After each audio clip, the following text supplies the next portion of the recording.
As a Christian, I consider Jesus a prophet, but he's a prophet of the one God. There's not several. As a Christian, I worship Allah.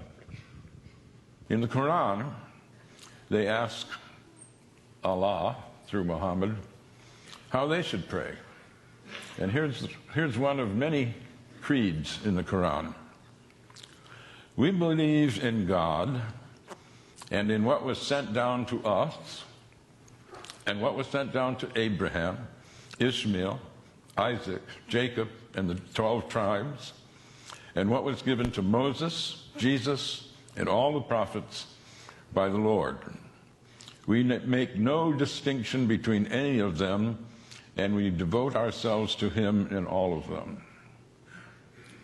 That's a very inclusive creed. The narrow definers of Judaism sometimes say that the chosen people are the circumcised, and narrow believers in Christianity sometimes say that the chosen people are the baptized. But the Quran says God's chosen people are all the monotheists from the beginning of the creation. And when we think of the succession of prophets, they're given great praise.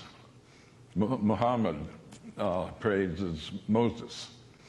In some ways, the most important prophet before Muhammad, though they're all directly from God, it's Jesus. Jesus is given a bigger accreditation than other prophets. John the Baptist is made a prophet so that he can prophesy Jesus. Mary, his mother, is the only woman named in the Quran. No wife of Muhammad is named. There's no Adam and Eve, there's Adam and spouse. But Mary is not only named, she's made sinless. She conceives Jesus in virgin birth. She is tremendously honored.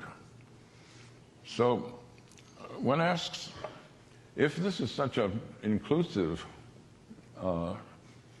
founding document of the religion, what is it that people object to? It's pretty easy to misrepresent Islam because so few have read the Quran. This book I published is a product of my shame. I was embarrassed. After 9/11, I was talking with a group of friends, academic friends, and we were wondering, is this really an Islamic event, the 9/11 attack? And at some point, people asked, well, who here has read the Quran? None of us had. And a friend of mine said, not even you, Gary? I thought you were a student of religion. And I said, yeah, that's the problem. I'm totally ashamed. And so I went and have been trying to repair that stupidity ever since. But I've tried in a lot of venues to ask how many people have read the Quran. Dare I do it now? How many have read the Quran?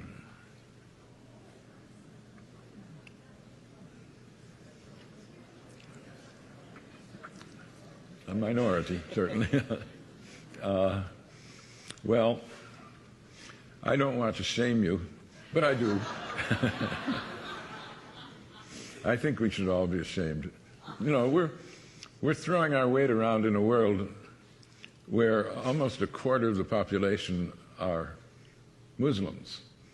And not to know, how can you say the Islamic State is a false construct if you don't know what true Islam is. One can only hope that more people will use freedom to do things like read the Quran rather than hate the Muslims.